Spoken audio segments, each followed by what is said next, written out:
Pasajes en la Biblia donde nosotros encontramos claramente la divinidad de nuestro Señor Jesucristo. Para algunos Él solamente es un ser humano, pero nosotros que creemos que Jesús es Dios, creemos que Él era 100% humano y 100% Dios.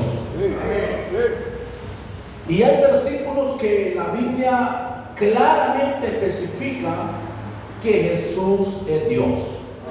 Y uno puede citar Tito 2:13, puede citar Romanos 9:5, y se han citado todos los versículos que dicen que Jesús es Dios.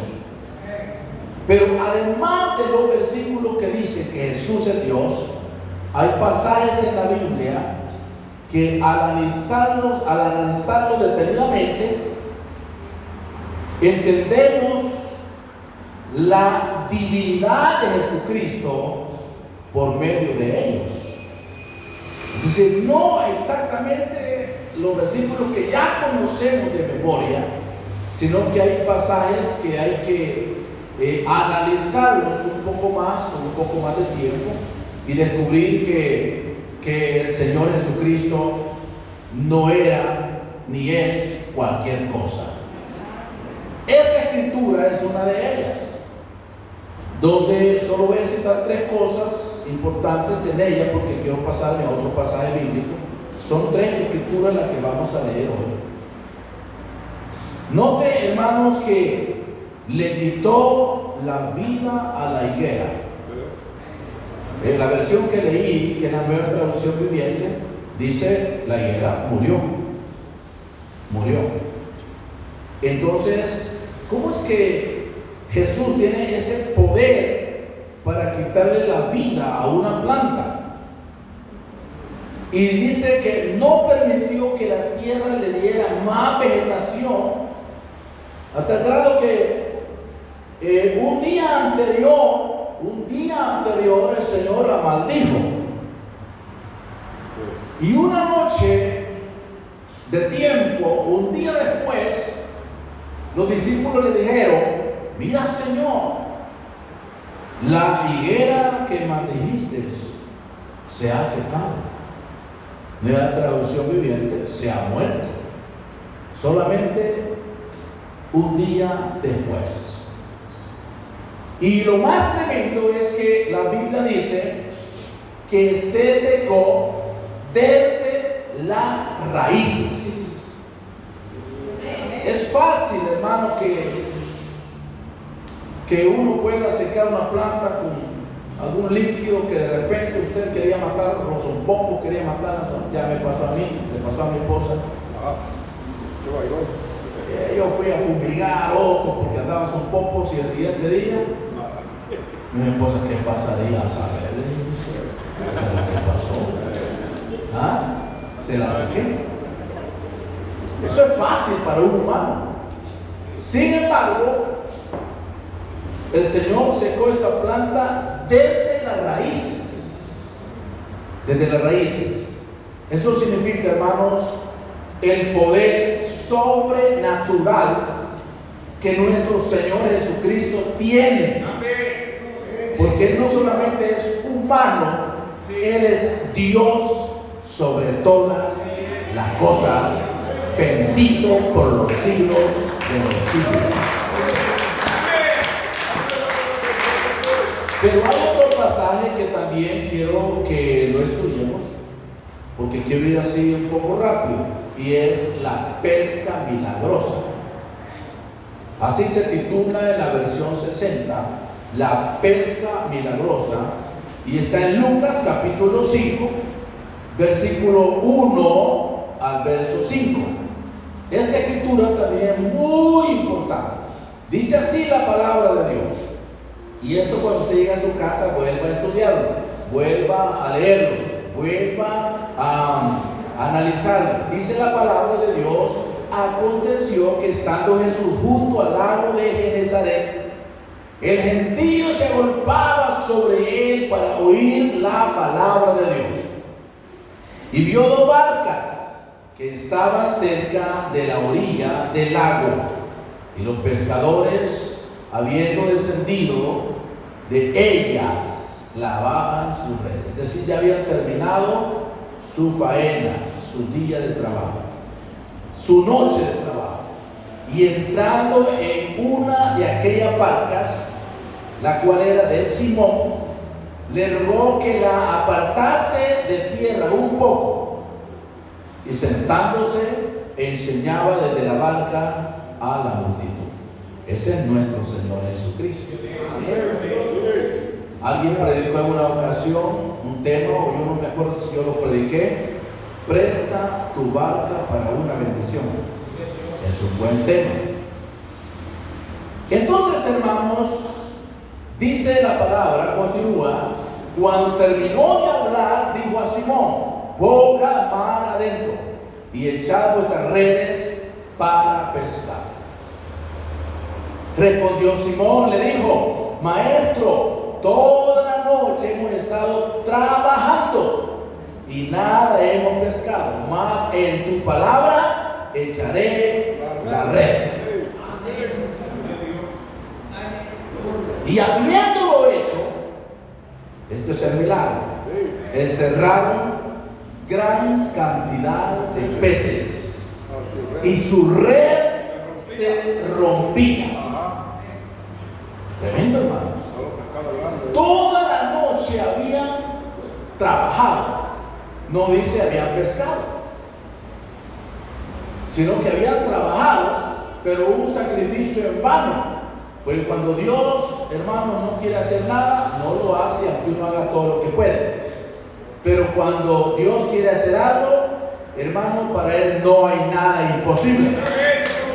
Para Jesús no hay nada imposible. Y encerraron gran cantidad de peces y su red se rompía. Entonces hicieron señas a los compañeros que estaban en la otra barca para que viniesen a ayudarles. Y vinieron y llenaron ambas barcas. ¿Cuántas barcas? Todas las barcas. De tal manera que se hundían. ¡Wow! Era una gran bendición, hermano. Toda la noche sin pescar nada, y ahora llenan ambas barcas a tal manera que las barcas se hundían. Hay un evangelio que dice hasta la cantidad de peces. ¿Cuál evangelio es? El evangelio de Juan. Juan, como es más específico en la divinidad de Jesús, en los milagros de Jesús, dice que la cantidad de peces era 153 de grandes peces. No eran pececitos así, no, eran grandes peces. Para que las barcas se hundieran con 153 peces, significa que eran grandes, hermanos. Eran grandes, porque Dios es un Dios de cosas grandes. Amén. Entonces sigue diciendo: viendo esto, Simón Pedro, aquí hay algo importante, cayó de rodillas. ¿Ante quién? Ante Jesús, porque Jesús es Dios. Diciendo: apártate de mí, Señor, porque soy hombre pecador. Aquí hay, hermanos, 4 cosas en este pasaje. Número 1, Jesús sabía el lugar donde estaban los peces. Le dijo: tira la red, ¿a qué? A la derecha. A la derecha. Miren qué tremendo. Porque como Él es Dios, Él es omnisciente, Jesús sabía dónde estaban los peces. Sí. Quizás toda la noche ellos habían tirado la red a la derecha o a la izquierda, para todos lados, y nada. El trabajo era en vano completamente. Sin embargo, ahora Jesús le dice: tire la red a la derecha. Número 1. Los peces se juntaron exactamente donde Pedro iba a tirar la red. Exactamente, se pasaron todos los peces al lado derecho. Ese es un milagro del Señor. Hay un escritor que dice: yo creo que no se pasaron. Dios creó todos esos peces. Y es posible, porque nuestro Señor es el creador de todas las cosas. Y uno no tiene que discutir cómo hizo el milagro. Lo importante es que el milagro sucede.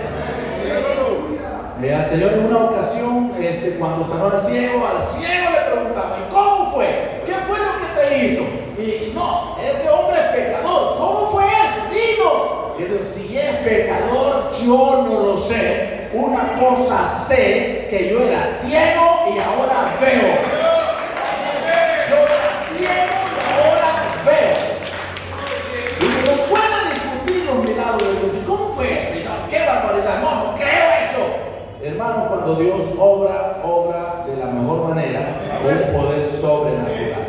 Entonces, número 4, Pedro reconoció la divinidad de Jesús y por eso cayó de rodillas. Cayó de rodillas. Hay otro pasaje para que podamos llegar a lo que quiero decir, y es en Mateo capítulo 17, verso 24, 25, 26 y 27. Miren este pasaje. Me encanta. Dice: cuando llegaron a Capernaum, vinieron a Pedro los que cobraban las 2 dracmas y le dijeron: vuestro maestro no paga las 2 dracmas. Él dijo: si al entrar en la casa Jesús habló primero diciendo: ¿qué te parece, Simón? Los reyes de la tierra, ¿de quiénes cobran los tributos o los impuestos? ¿De sus hijos o de los extraños? Es una pregunta. Pedro le respondió: de los extraños. Jesús le dijo: luego los hijos están exentos, es decir, ellos no pagan. Sin embargo, para no ofenderles, ve al mar y echa el anzuelo, y el primer pez que saques, tómalo, y al abrir la boca hallarás un estatero. Tómalo y dáselo por mí y por ti. Cuando uno lee ese pasaje y lo toma así sencillamente, no alcanza a descubrir mucho. Pero cuando uno quiere descubrir el poder que había en Cristo Jesús, hay aquí 6 puntos importantes. Número 1, no era cualquier pez el que tenía la dracma. Jesús le dijo: el primer pez que saques. ¿Sería que había solo un pez en el lago? No había solo un pez. Y peces hay miles y miles. Pero Jesús, como Él es Dios, y como Él es divino, y como Él hace milagros sobrenaturales, Él sabía cuál pez es el que tenía la moneda. Por eso le dice: el primer pez que saques, ese tiene lo que necesitamos. Número 2, ¿cómo llegó esa moneda al pez?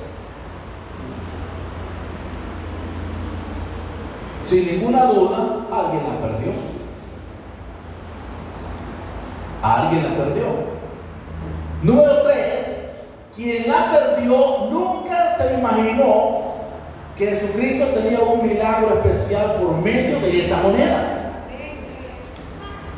Porque a veces hay que perder ciertas cosas para ganar algo mejor. Quizás la persona que la perdió: perdí mi moneda. Pero un pez estaba preparado. Y hermanos, en cuarto lugar, lo que para esa persona fue pérdida, para Jesús fue la materia prima para hacer el milagro que ellos necesitaban. Importante, hermanos.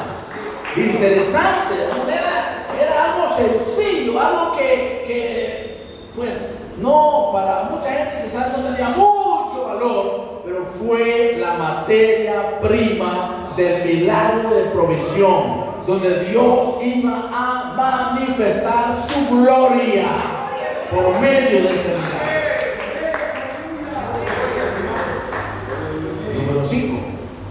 Pedro estaba en la casa. Así dice la Escritura. Cuando comienza la Escritura y cuando llegaron a Capernaum, vinieron a Pedro, los que cobraron las dracmas, dijeron: pues tu maestro no paga las 2 dracmas. Y estando en la casa, Jesús tiene que mandarlo al mar. Estaba en Capernaum, porque la casa de Pedro estaba en Capernaum. En Capernaum. Es aquella misma casa que los 4 tuvieron que abrir para meter al paralítico. Todos los comentaristas dicen que era la casa de Pedro en Capernaum. La que rompieron para entrar al paralítico era la casa de Pedro en Capernaum. Y a Jesús le gustaba ir a esa casa. La Biblia dice que Jesús estaba predicando dentro de esa casa. Pero estando en esa casa, Jesús lo manda al mar. Hubiera sido más sencillo que la moneda milagrosamente apareciera en una mesa. Como cuando usted anda buscando algo y busque, y de repente ahí está lo que usted busca. Eso hubiera sido más sencillo. Que apareciera en una mesa. Como cuando usted busca los lentes y los carga puestos. O busca la cachucha y ahí la carga puesta. Y así. Hubiese sido algo sencillo, pero no se hubiese conocido un milagro extraordinario. Sin embargo, Pedro tuvo que dejar la casa, ir a pescar, y el primer pez que sacar, abrirlo, porque ahí estaba lo que necesitaban para pagar los impuestos. No te ves que si Pedro tan solo decía: no, Señor, pero aquí ir al mar solamente por unas moneditas. Sin embargo, Dios, para manifestarse con gloria, lo que necesita es obediencia. Es obediencia. No es que necesite grandes cosas, simplemente obediencia. Y cuando usted dice: Señor, yo quiero obedecerte, Señor, quiero hacer tu voluntad y no la mía. Yo sé que mi voluntad es esto, es aquello, yo quiero hacer eso, pero en este momento no quiero hacer mi voluntad, quiero hacer tu voluntad. Indícame qué tengo que hacer. Y lo que le aseguro 100% es que algo grande Dios hará en su vida cuando lo obedecemos y hacemos su voluntad.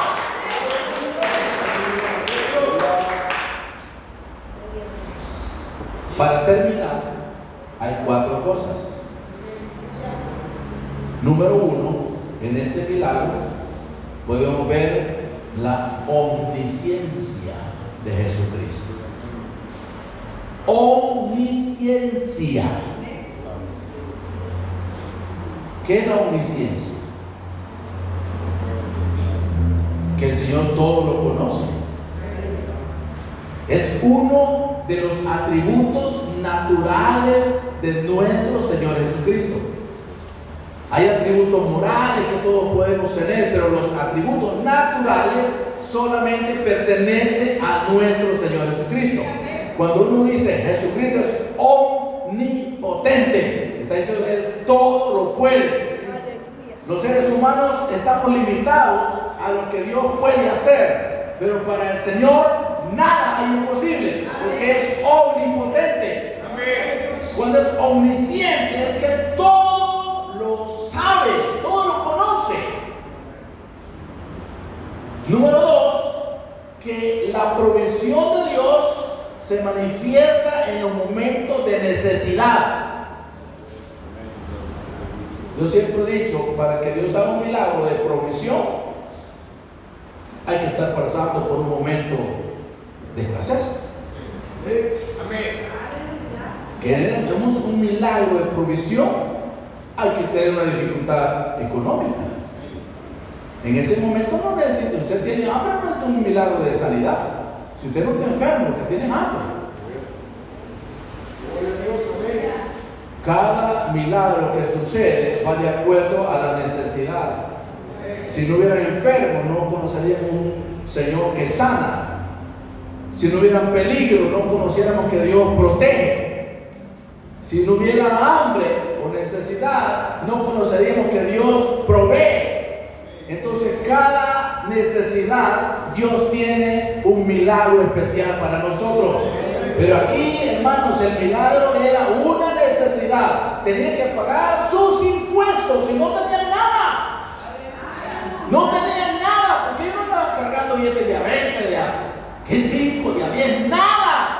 Le cobraron los impuestos al Señor. Entonces, pero Jesús sabía a dónde estaba el milagro, a dónde estaba lo que necesitaba. El primer pez que saque, ese tiene.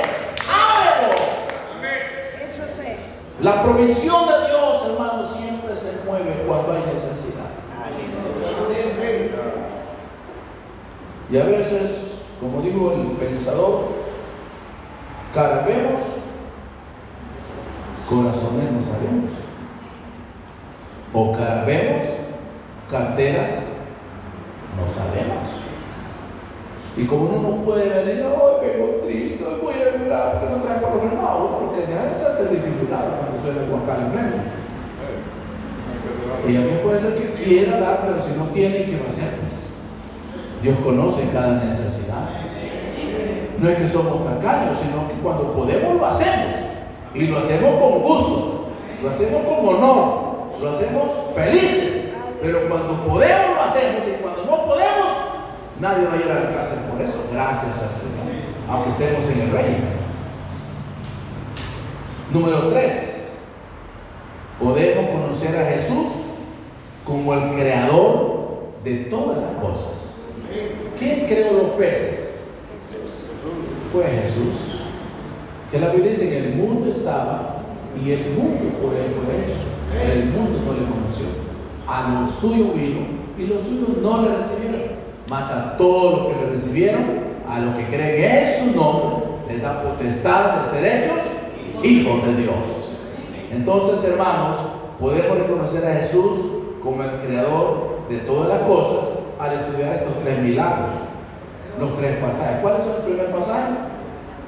¿De qué trató el primer pasaje? De la higuera.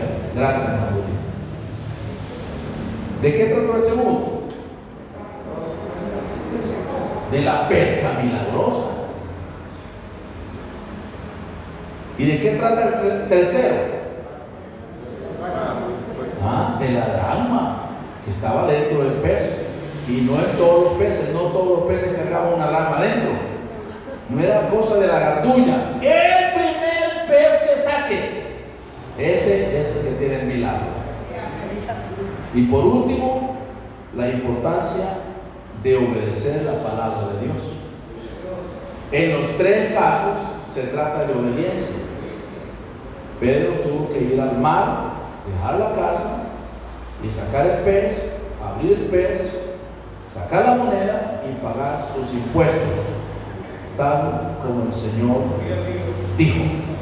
Entonces, hermanos, vamos a ponernos en pie hoy esta noche, reconocer que no solamente dice la Biblia que Jesús es Dios, sino que sus milagros enseñan quién verdaderamente es el Señor Jesucristo. Él es Dios sobre todas las cosas. Hay tanto pleito. Ayer venía escuchando una radio, veníamos de una conferencia con mi esposa de Dulce Nombre de María. Me tocó enseñar allá a 100 pastores y 100 esposas. Y venimos escuchando una radio y un predicador poderosísimo. Dijo, hoy vamos a hablar de los principios del Espíritu Santo. Primer principio, hay que arrepentirse. Segundo principio, hay que recibir el Espíritu Santo Santo con la señal de iniciar y hablar en otra lengua. Y yo, qué bueno está eso. Y el bautismo, eso no, ni lo mencionó. Porque nos saltamos así como el zacuate, ¿verdad? Algunas cosas que no estamos de acuerdo, pero la palabra de Dios es para obedecerla toda. Amén. Amén. ¿Cuál es el primer paso para ser salvo? Arrepentirse. Arrepentimiento. Y después de arrepentirnos, ¿qué hay que hacer? Bautizarnos. Evidentemente hay que bautizarnos en el nombre del Señor Jesucristo para el perdón de los pecados. Y después, ¿qué va a hacer Dios con nosotros? Sellarnos con el Espíritu. Sellarnos con el poder del Espíritu Santo. Y después, ¿qué hay que hacer? Ahí terminó todo. Perseverar. No. Perseverar hasta el Hay que final. seguir luchando. Gloria a Dios. A veces con gran sacrificio, en medio del tráfico, en medio de todo, se estresa, hermano. Pero usted logró llegar y respira profundo. Oh, gracias a Dios que llegué. Ánimo. Eso es una bendición de Dios. Les conté de una vez, y aquí termino, un ilustrador, nos fuimos de la junta con otro supervisor, con un supervisor, a que nos mostraran los zapatos ahí cerca de la oficina. Y comenzamos a hablar con el supervisor, le digo, qué tremendo sacrificio hacen los hermanos, ¿verdad? Colgados en los buses, manejando en los tráficos. Qué tremendo. Le digo yo al supervisor, hermano Heriberto Martínez, sí, me dijo, pobrecito los hermanos. Y nos dice el ilustrador, eso no es nada, dijo. Eso no es nada. Más grande fue el sacrificio que Cristo hizo por nosotros. Aleluya, gloria a Dios. Amén. Nos quedamos así, como una carita que aparece ahí en su celular, que tiene el dedito así. Calladito nos quedamos. Gloria a Dios. Pero cuando uno ve lo grande que el Señor hace por nosotros, lo maravilloso que Dios hace por nosotros, todo lo que Dios hace por nosotros, hermanos, aunque es un sacrificio, pero es más grande lo que Jesucristo ha hecho por cada uno de nosotros. Y uno hace todo por gratitud. Se congrega por gratitud. Los hermanos vienen aquí a cantar por gratitud. Usted ofrenda por gratitud. Diezma por gratitud. Aleluya. Todo lo hacemos por gratitud. Sí. Y aunque vean las redes sociales y todos los enemigos del diezmo, que yo estoy agradecido con Dios. Y voy a hacerlo porque estoy agradecido. Es tremendo, hermano. Y qué lindo es tener corazones agradecidos. Aleluya. Cantamos un coro lindo de los que usted se sabe cantar.